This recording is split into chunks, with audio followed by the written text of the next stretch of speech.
Halo semuanya, kembali lagi sama gue Dea. Sesuai dengan judulnya, hari ini gue mau melanjutkan wedding guide gue. Dan topik hari ini gue akan ngebahas tentang wedding attire. Nah, hari ini gue bakal ngebahas tentang pakaian mempelai wanita dan pria tentunya. Tapi mungkin gue hari ini akan lebih fokus ke bahasan cewek aja. Dan mungkin nanti pas bahasan cowok, gue akan minta bantuan Regi karena gue nggak ngerti sama sekali.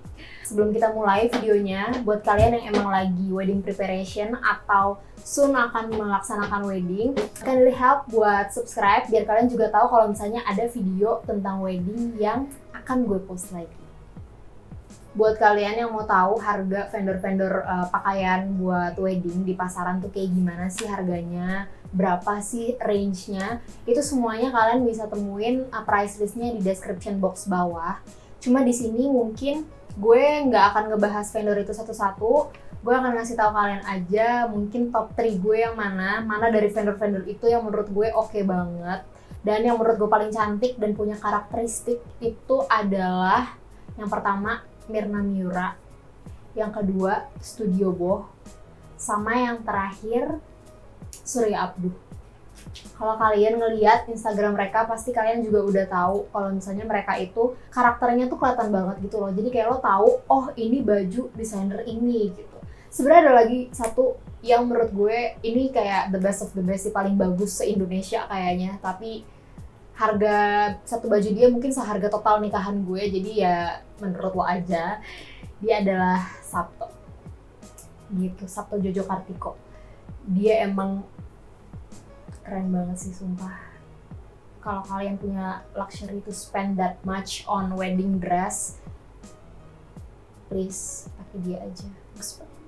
Oke, jadi ya itu ya, kalau misalnya kalian pengen pakai vendor-vendor dan menurut kalian harganya masih masuk akal, buat kalian silahkan cek description box. Yang hari ini gue lebih mau bahas adalah alternatif gimana caranya lo bisa tampil cantik juga, dressnya bagus juga, kebayanya oke juga, tapi nggak mengeluarkan biaya segede itu. Oke, seperti yang gue bilang tadi, ini gue jelasin yang cewek dulu ya. Jadi menurut gue buat pakaian wanita di hari pernikahan itu, kalau lo mau ngehemat budget, ada 3 alternatif. Yang pertama, lo bisa yang namanya nyewa. Mungkin kalau misalnya buat kalian yang udah pernah nonton video preparation wedding gue sebelum-sebelumnya, kalian mungkin tahu kalau kebaya akad gue itu nyewa dari tempat namanya Her Closet. Dan gue sumpah, gue nggak pernah yang namanya di endorse atau kerjasama atau mereka minta gue buat mempromosikan, enggak. Gue simply ngasih tahu ini karena gue bener-bener suka banget aja sama mereka, dan menurut gue mereka bisa dibilang penyelamat wanita-wanita yang mau pakai baju cantik tapi duitnya terbatas gitu. Jadi sekali lagi gue mention dia namanya Her Closet. Dan dia itu kenapa gue memilih dia, karena dari semua desainer-desainer top yang tadi gue sebutin, brand-brand kebaya yang menurut gue cantik-cantik banget, semuanya itu bisa lo temuin di tempat mereka. Jadi menurut gue tempat yang kayak gini nggak banyak ya, mungkin ada beberapa yang gue nggak tahu, tapi definitely mereka yang paling stand out di antara yang lainnya. Cuma minusnya emang di sini lo itu nggak bisa yang namanya nge-resize baju lo. Jadi semacam hoki-hokian gitu, lo nemu orang yang punya baju kebaya ukurannya sama kayak lo. Jadi lo nggak bisa yang namanya nge-resize, manjangin, terus kayak digedein atau apa sebagainya tuh nggak bisa. Jadi lo harus terima plok-plokan. Sumpah ya, baju-baju mereka itu bener-bener cantik-cantik banget. They know what's on trend.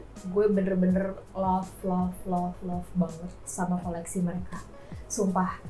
Kalau misalnya kalian mau, itu bisa kalian bikin appointment aja sama mereka buat try on di tempatnya. Dan itu nggak wajib nyewa ya. Maksudnya lo dikasih waktu 1 jam buat nyoba-nyoba. Kalau misalnya nggak jadi juga nggak apa-apa. Gue juga kemarin sampai akhirnya gue menentukan untuk nyewa itu, gue 2 kali dulu ke mereka. Buat range harganya menurut gue mereka variatif sih, lumayan tergantung desainer dan tergantung kesepakatan mereka sama owner-ownernya juga sih. Kalau misalnya buat akad tuh kemarin yang sempat gue temukan itu range-nya 2-6 juta, karena kan kalau akad biasanya lebih simple gitu ya. Nah kalau resepsi yang lebih heboh itu biasanya range-nya sekitar mungkin 5-12 ya, gue nggak tahu exactnya, tapi yang jelas lebih mahal daripada akad. Menurut gue dia sangat-sangat worth it banget kalau lo nyewa di dia. Kalau lo bikin sendiri di desainernya langsung mungkin bisa 5 kali lipat kali harganya. Belum lagi lo bolak-balik fitting, belum lagi lo beli kainnya sendiri dan lain-lain. Jadi ya coba cek aja Instagramnya. Nah itu kan tadi buat alternatif kalau lo mau nyewa dari desainer-desainer ternama kan. Cuma selain itu ada juga lo bisa nyewa yang bisa disesuaikan dengan ukuran lo. Tapi kalau kayak gini biasanya lo langsung nyewa ke desainernya. Nah ini gue nemu beberapa pilihan. Mereka itu bisa nge-resize ukuran kebaya lo sesuai dengan badan lo. Biasanya tuh kayak mereka fitting dulu, ngukur, terus direparasi, dibenerin, baru dikirim ke lo kayak gitu.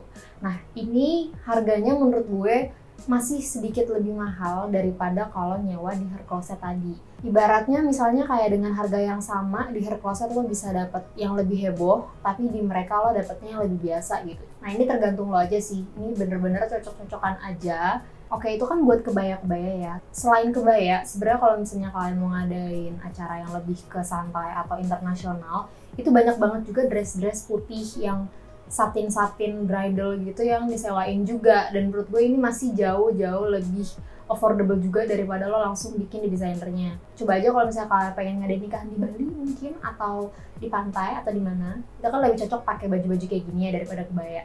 Bisa langsung cek Instagram atau price listnya udah gue taruh juga di description box. Oke itu kan yang pertama tadi udah caranya adalah lo nyewa. Yang kedua, kalau misalnya lo emang ngerasa gue nikah cuma sekali, gue nggak mau nge-spend duit banyak-banyak, tapi gue pengen baju gue ya cuma gue yang make, itu ada yang namanya sewa perdana. Jadi lo bisa nyewa, tapi setelah itu bajunya nggak buat lo, buat disewain lagi ke orang lain. Tapi at least kayak lo adalah orang yang pertama pakai baju itu gitu loh. Nah di sini menurut gue minusnya adalah harganya memang nggak semurah itu, jauh daripada lo nyewa biasa ya, pastinya akan lebih mahal. Plusnya lagi menurut gue kan lo udah bayar mahal, tapi bajunya nggak bisa lo simpen. Sedangkan kalau misalnya lo bikin sendiri, itu baju bisa lo simpen terus bisa lo sewain kan di Hair Closet. Lumayan. Terakhir, kalau misalnya udah sewa, terus sewa perdana bukan pilihan kalian pokoknya mau baju yang gue pakai ya buat gue, apapun yang terjadi gue nggak mau baju itu dipakai orang lain, mau sebelumnya mau setelahnya gue nggak mau gitu, misalnya gitu ya. Nah ini menurut gue lo bisa coba untuk bikin, tapi bikinnya jangan sama desainer. Nah ini yang gue lakuin buat baju resepsi gue kemarin. Sebenarnya bikin baju sendiri tapi bukan sama orang yang berpengalaman tentunya banyak banget plus dan minusnya. Plusnya lo bisa adjust bajunya sendiri, nggak terbatas sama berapa kali fitting dan lain-lain. Tapi minusnya lo bisa harus fitting berkali-kali banget, karena buat ngedapetin fit yang perfect tuh pasti lebih susah dibandingkan sama orang yang udah profesional yang biasa megang baju-baju kayak gitu. Jadi lo harus sabar-sabar, lo harus bener-bener kayak punya banyak waktu buat bolak-balik fitting, karena pasti fittingnya sering banget. Nah kemarin gue ngelakuin ini juga karena gue punya kemudahan ada penjahit di rumah, jadi gue bisa fitting berkali-kali tapi nggak nge-spend waktu banyak-banyak buat keluar rumah. Kemarin itu gue fitting lebih kali dari 5 kali, ya hampir 10 kali lah gue fitting. Emang harus sabar-sabar sih, cuma percayalah penjahit-penjahit gue yang di rumah itu sama aja kayak penjahit-penjahit yang kalian temuin di Majestic. Sumpah, bukan yang kayak desainer-desainer ternama gitu loh. Jadi kalau misalnya kalian mau cari penjahit di Majestic, itu bisa banget sebenarnya.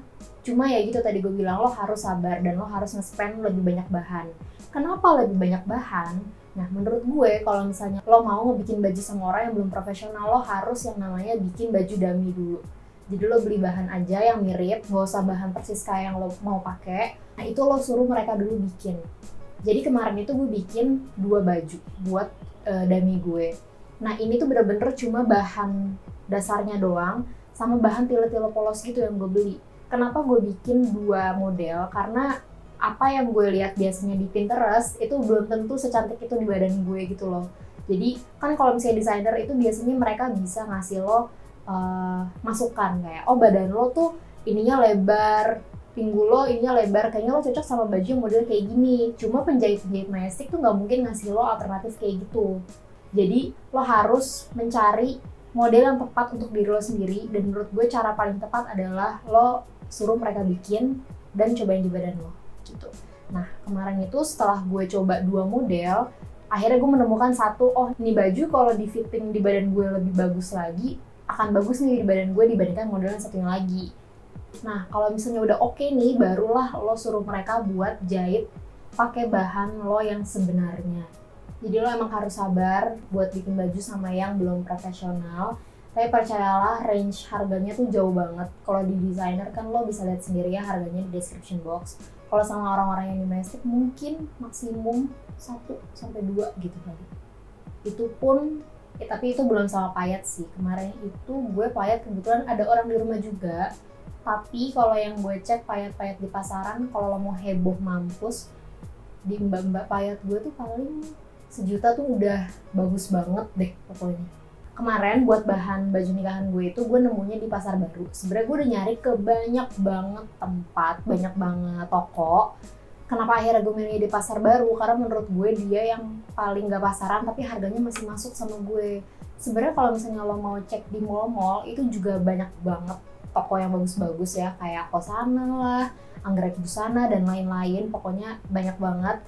Tapi emang harganya juga mall banget gitu. 1 meter mungkin bisa 3 juta, 2 juta dan lain-lain. Pokoknya range-nya beda sama kalau lebih di pasar-pasar. Nah, tapi kemarin yang gue temuin di pasar baru, ini juga tokonya isinya kayak bahan-bahan desainer gitu. Kalau gue inget nama tokonya bakal gue kasih di sini. Sedangkan kalau misalnya di Majestic, menurut gue cenderung lebih pasaran, lebih banyak yang make. Cuma ya sebenarnya nggak apa-apa juga sih. Karena kembali lagi pinter-pinternya lo buat bikin model dan ngepayetnya nanti. Oke, buat yang cewek gue cuma bisa ngasih 3 alternatif itu. Semoga satu di antaranya bisa cocok dengan kalian. Sekarang gue mau ngebahas tentang yang cowok, tapi berhubung ilmu gue pas-pasan, jadi gue akan ngomong nggak nih? Jadi kalau buat cowok, yang pasti ada 2 sih, base cup sama jas biasanya. Kalau base cup tuh gue kebetulan waktu itu gue dapetnya dari kakaknya dia, gue minjem bekas nikah kakaknya dia, hoki banget, fitnya dapet. Terus yang kedua itu pas buat resepsi, gue pakai jas. Tapi kan kamu celananya itu Gi. Oh iya, tapi gue celana tetap bikin sih di Sunjoyo. Cuma kan kalau celana doang kayak ya udah gitulah, dimanapun nggak masalah. Tapi gitu, enggak. Tapi di Sunjoyo itu kalau lo mau beli, kalau lo mau bikin base cup juga mereka tuh masih affordable banget harganya. Berapa sih? Ya nggak sih? Range Aku lupa sih. Pokoknya masih ratusan ribu deh. Hah? Iya. Kayaknya base cup jutaan deh. Enggak nyampe Gi, nggak nyampe Ya udah, sejuta. anggap aja range bikin base cup sama celana di Sunjoyo itu maksimal banget 2 juta harusnya sih. Nggak nyampe. Iya, kata Dea pada masanya tuh nggak nyampe sejuta, cuman gue percaya sih kayak kalau di bawah sejuta enggak. Iya, sejutaan Jadi deh. anggap aja sejutaan gitu ya. Ya. Oke. Terus kalau jas, oh iya base cup sama jas itu kunci yang paling penting banget tuh menurut gue fitting sih. Kayak lu mau beli dimanapun, semahal apapun, kalau fittingnya hancur, kayak ya kalau kayak kerenan tamu gitu loh ntar. Karena gue lebih prefer beli jas kayak 2 juta, sejutaan, atau minjem tapi fittingnya pas dibanding gue beli merek yang kayak di mall-mall gitu cuman fittingnya nggak pas. Karena emang mayoritas badan orang kan beda-beda ya. Dan yang kayak bahasanya tuh off the rack kalau lu ngambil di mall yang udah jadi. Kalau lu hoki sih fittingnya bakal pas di lu ya itu nggak apa-apa. Cuman mayoritas orang pasti ada aja gitu tangannya yang kependekan lah, ininya kelebaran. Jadi tetap saran gue kalau jas atau base cup tetap jahit. Gue nemu forum di Kaskus. Somehow kayak walaupun Kaskus kayak udah die gitu tapi itu forum masih aktif banget tuh. Nanti gue kasih link di bawah. Itu forum Kaskus, lu baca-baca aja karena gue gak bakal jelasin detail sartorial yang kayak jas yang jenisnya A, B, C, D, E, bahannya wool atau segala macam. Tapi kalau gue sendiri itu gue belinya di Sukat namanya, Style Teller itu di Lotte Mart Fatmawati. Dia itu affordable banget sih buat di kelasnya ya, maksudnya Berapa? jenisnya itu sekitar 4,5 juta apa 5 juta gitu. Ntar gue kasih IG-nya aja, dia udah ngasih price list-nya kok. Yang pasti lo harus tahu sih kalau di jas itu ada jenis yang kayak di lem, itu yang paling murah yang biasanya Zara atau merek-merek mass market pakai, itu cuma di lem doang. Terus ada yang namanya half canvas, sama ada yang full canvas. Full canvas itu paling mahal. Bedanya apa sih sama 3 itu? Yang pasti makin full canvas, itu badan lo tuh makin ngebentuk bagus ya gitu loh, fitting kayak makin kaku. Cuman ya makin nggak panas juga sih. Makin mahal. Kalau half canvas menurut gua win-win solutionnya buat yang budget terbatas tapi masih pengen yang quality juga. Nah kalau misalnya emang udah mentok banget budgetnya, yang glue juga sebenarnya nggak masalah sih, cuman yang make sure tadi fittingnya tetap harus bagus kayak gitu. Sama kalau bisa lu tuh prepare kalau jahit itu termepet banget itu 3 bulan sebelum acara lu, karena dia tuh fittingnya berkali-kali, gak cuma sekali. Udah sih, itu kalau buat jas. Kemeja juga sekalian aja buat di tempat jasnya, karena kalau kemejanya beli dan nggak masuk sama jasnya juga bakal gelembung-gelembung jelek gitu. Jadi mendingan langsung sama tukang jasnya. Terus terakhir apa lagi? Sepatu ya? Oh iya, aku bahkan nggak ngebahas sepatu, nggak usah deh. Ya kalau sepatu, yang penting lo belajar-belajar aja lah kayak propernya tuh wedding shoes tuh gimana atau formal shoes gimana. Yang merek lokal-lokal juga udah bagus banget, kayak Mario Minardi itu udah oke banget, gak usah beli yang luar-luar. Jadi save the budget buat Honeymoon. Nanti lu berkeluarga. Honeymoon. Iya, honeymoon. Lagi? Oh ya, tapi kalau misalnya emang benar-benar nggak budgetnya kayak terbatas banget nih, kayak gue budget buat baju cowok sekitar di bawah 1 juta. Ini yang gue pakai buat keluarga gue sih, karena gue nggak mau ngerelain mereka buat bikin jas karena itu mahal banget, kayak satu orang bisa 4 juta 5 juta, kayak sayang lah. Dan mereka juga bukan orang yang actively pakai jas. Akhirnya gue nyewa, itu namanya di Suit Edit. Itu isinya sih jas Zara semua ya. Kalau buat keluarga menurut gue cukup. Dan style-nya juga udah modern sih, jasnya bukan yang gombrong bapak-bapak DPR gitu ya. Jadi kayak udah oke lah. Pokoknya fittingnya jangan yang gombrong gitu juga lah. Kecuali lo emang bapak-bapak ya, itu sterile. Nah tapi emang minusnya di tempat itu tuh dia emang buat satu model itu cuma ada size-nya tuh S, M, L, XL gitu. Jadi kalau kalau ada 2 orang yang size-nya sama-sama M, itu hoki-hokian antara nyari yang lebih mirip atau ya nggak bisa gitu. Kemarin juga gue ada 1 orang yang berkorban akhirnya bikin sih, karena bener-bener nggak dapet lagi. Cuma untungnya itu orang yang bukan berkorban juga sih, sengaja dia sengaja bikin jas. Iya, sengaja pengen bikin jas sekalian sih. Oh ya, Suit Edit itu 350.000 kalau nggak salah buat atas sama bawah. Per 3 hari. Tapi lo harus on time balikinnya. Dan apa namanya, depositnya tuh per baju lumayan sih, Gi. Aku lupa tapi berapa. 500.000 Kayak lebih deh. Pokoknya depositnya tuh lebih mahal daripada biaya sewanya pokoknya. Kalau misalnya yang cewek itu kemarin sama kita bikin juga, beli bahannya sama-sama di Pasar Baru juga. Gitu. Jadi kalau buat baju keluarga ya sebenarnya kalau mau nyewa juga nggak apa-apa sih menurut gue, karena kan keluarga tuh ya yang penting seragaman aja gitu ya, nggak perlu yang first class quality gitu. Jadi ya mungkin di sini kita ngebahasnya segitu aja. Kamu mau lanjut lagi nggak? Udah selesai. Kita bye-bye dulu. Oke, sekian informasi dari kita kali ini. Jadi segitu aja, semoga membantu buat yang mau nge-prepare weddingnya. Semoga bisa dapet yang terbaik pokoknya buat pakaian-pakaiannya. Kalau misalnya kalian mau nge-request suatu topik dari kita tentang pernikahan atau mungkin di luar dari itu, silakan untuk komen di bawah. Dan jangan lupa untuk like dan subscribe video ini. See you guys. The next video. Bye-bye. Bye-bye.